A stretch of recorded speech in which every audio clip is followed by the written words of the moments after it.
যখন একজন tax payer পাবেন এই ধরনের কোনো লেটার আইআরএস এর কাছ থেকে, তার পরবর্তী ধাপগুলো কি হবে, তিনি কিভাবে শুরু করবেন? এই লেটারটা যারা পাচ্ছেন তাদেরকে আসলে ওয়ারিড হওয়ার কোনো কারণ নাই। তো এটা বেসিক্যালি আইআরএস আপনাকে ভেরিফাই করতে চাচ্ছে যে আপনি ট্যাক্স ফাইলটা করেছেন কিনা, না অন্য কেউ আপনার ইনফরমেশনগুলো ইউজ করে বা আপনার আইডেন্টিটিটা হ্যাক করে আপনার জন্য ট্যাক্স ফাইলটা করেছেন। যে কোনো লেটারই আপনি আইআরএস এর কাছ থেকে পান, আগে এটা পড়ে দেখেন আসলে কি চাচ্ছে, কেন চাচ্ছে।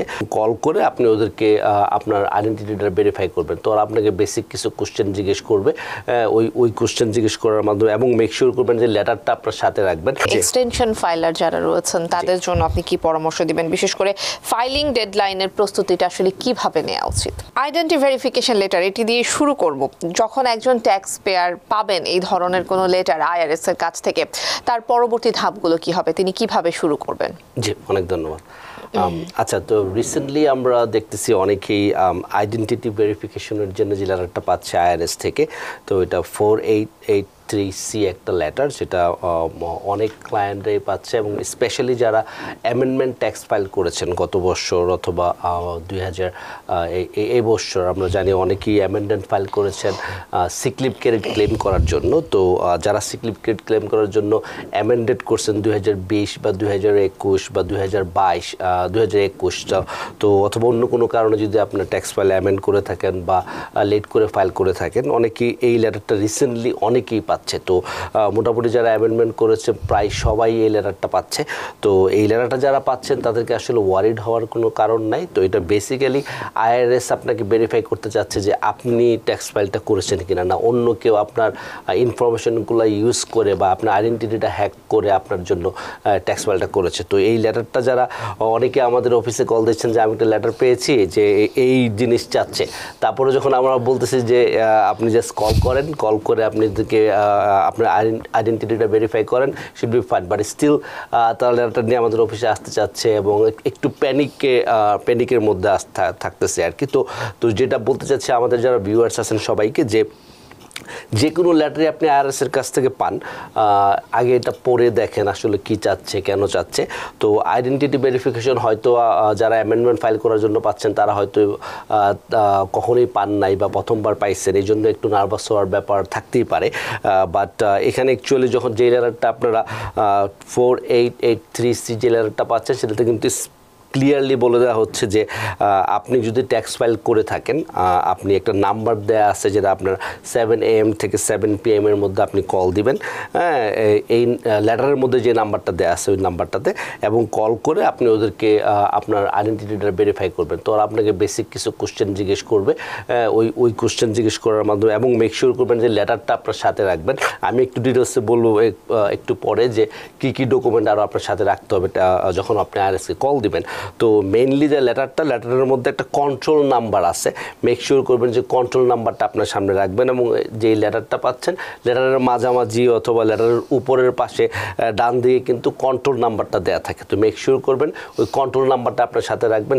যখনই আপনি কল করবেন আইআরএসের যে গিভেন নাম্বারটা আছে ওই নাম্বারে, তখন আপনার যে আইআরএসের এজেন্ট আছে সে আপনাকে জিজ্ঞেস করবে যে কন্ট্রোল নাম্বারটা কি, কন্ট্রোল নাম্বারটা দেওয়ার জন্য। তো মেক শিওর করবেন কন্ট্রোল নাম্বারটা আপনার কাছে থাকবেন। আর আপনি যদি ট্যাক্স ফাইল না করে থাকেন, আপনি আইডেন্টিটি ভেরিফিকেশন লেটারটা পেয়েছেন বাট আপনি ট্যাক্স ফাইল করেননি বা আপনি অ্যামেন্ডেড করেননি, সেক্ষেত্রে কিন্তু আপনি মেক শিওর করতে হবে ওখানে আরেকটা নাম্বার দেওয়া আছে, যে নাম্বার আপনি কল করবেন same 7 AM to 7 PM call করে আপনি ওদেরকে বলবেন যে আপনি আসলে ট্যাক্স ফাইলটা করেননি। সেক্ষেত্রে কিন্তু আরও কিছু স্টেপ নেবে যে আপনার ইনফরমেশনটা ইউজ করে অন্য কেউ হয়তো ট্যাক্স ফাইলটা করেছে। তো আমাদের ক্লায়েন্টদেরকে যেটা আমি বলতেছি, যারা এই লেটারটা পাচ্ছে বা আমরা যখন কল পাচ্ছি যে আমি একটা অ্যামেন্ডমেন্ট ফাইল করলাম, আমি একটা লেটার পাইছি, এখন কী করবো, একটু নার্ভাস যে কখনো লেটার পাই নাই বা ওরকম কোনো কিছু। বাট তো এই লেটারটা জাস্ট টু ভেরিফাই যে আপনি করেছেন, আপনার ইনফরমেশনগুলো 2020 বা 2021 যেটা আপনি অ্যামেন্ডমেন্ট করেছেন, IRS just want to verify যে আপনি ট্যাক্স ফাইলটা করেছেন,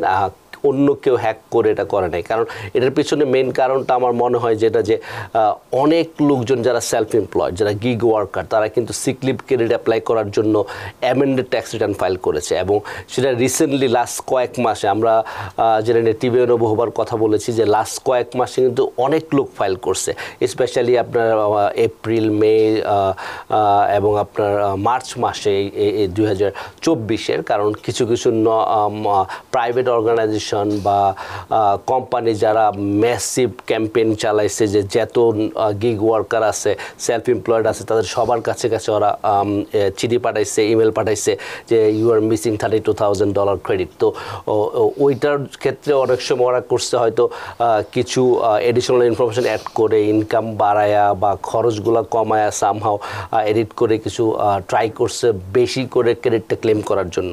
তো ওইসব ফ্রডগুলো আইআরএস যখন দেখছে এই জন্য যখন অনেক ট্যাক্স পেয়ার একই সাথে অ্যামেন্ডমেন্ট ট্যাক্স ফাইল করছে তখন আইআরএস ওয়ান্টেড টু ইনভেস্টিগেট যে এটা আপনি করছেন এবং আপনি যে ইনফরমেশনগুলো দিয়েছেন সেগুলো আপনার বেলের ইনফরমেশন দিয়ে বা আপনার কারেক্ট ইনফরমেশন দিয়ে আপনি ট্যাক্স ফাইলটা করেছেন। তো এখন নেক্সট যেটা আমরা আসি সেটা হচ্ছে যে আপনি যখন কল করবেন কী কী ডকুমেন্টেশন আপনার সাথে রাখবেন, রাইট? তো যেটা বললাম যে আপনার জাস্ট আইডেন্টিটি ভেরিফিকেশন, এটার জন্য ওয়ার্ল্ড হওয়ার কিছু নাই, আপনি জাস্ট কল করে আপনাকে ভেরিফাই করবেন।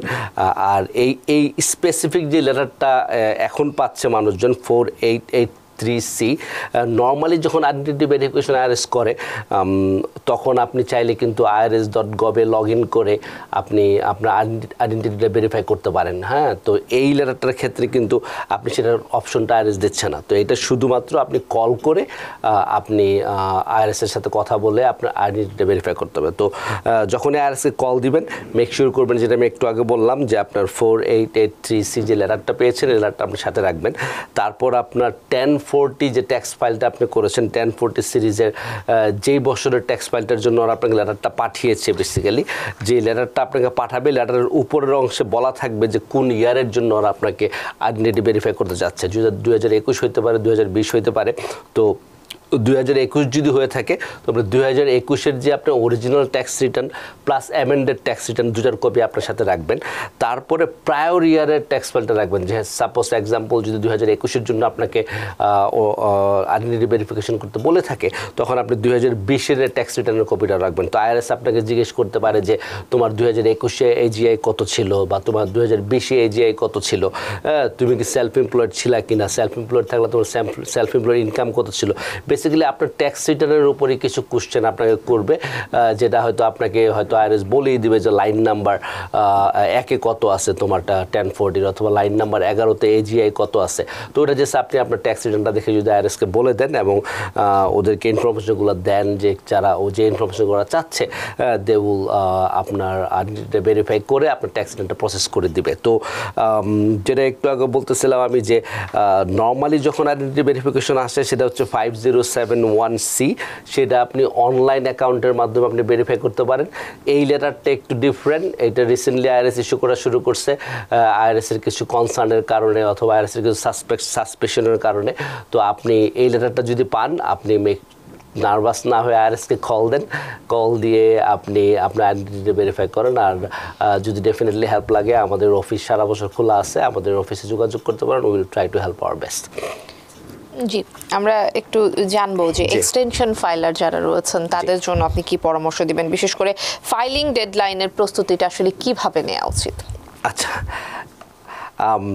আমরা জানি যে আমরা ট্যাক্স সিজন তো এপ্রিলে শেষ হয়ে গিয়েছে, রাইট? ট্যাক্স সিজন এপ্রিলের 15 তারিখে নর্মালি ট্যাক্স সিজন শেষ। তারপর অনেকেই আছে যারা এখন এক্সটেনশন ফাইল করে রেখেছে আইআরএসের কাছে। তো আইআরএসের স্ট্যাটিস্টিক্স অনুসারে অ্যাবাউট 20 মিলিয়নের মতো ট্যাক্স ফাইলাররা এখনও আপনার এক্সটেনশন ফাইল করা আছে। তো এক্সটেনশন নর্মালি যারা এপ্রিলের, আমি ইন্ডিভিজুয়াল ট্যাক্সের কথাই বলবো, ইন্ডিভিজুয়াল ট্যাক্সে যারা এক্সটেনশন ফাইল করে রেখেছেন তার মধ্যে আপনার এপ্রিলের 15 তারিখে ডিউ ডেট ছিল আমাদের 2024-এ এবং অক্টোবরের 15 তারিখে আপনার ডিউ ডেট, 6 মাসের এডিশনাল এক্সটেনশন পেয়ে গিয়েছেন। তো এক্সটেনশন ফাইল করার মানে কিন্তু ওরকম না যে আপনি অক্টোবরের 15 তারিখ পর্যন্ত ওয়েট করবেন। তো আমরা অলরেডি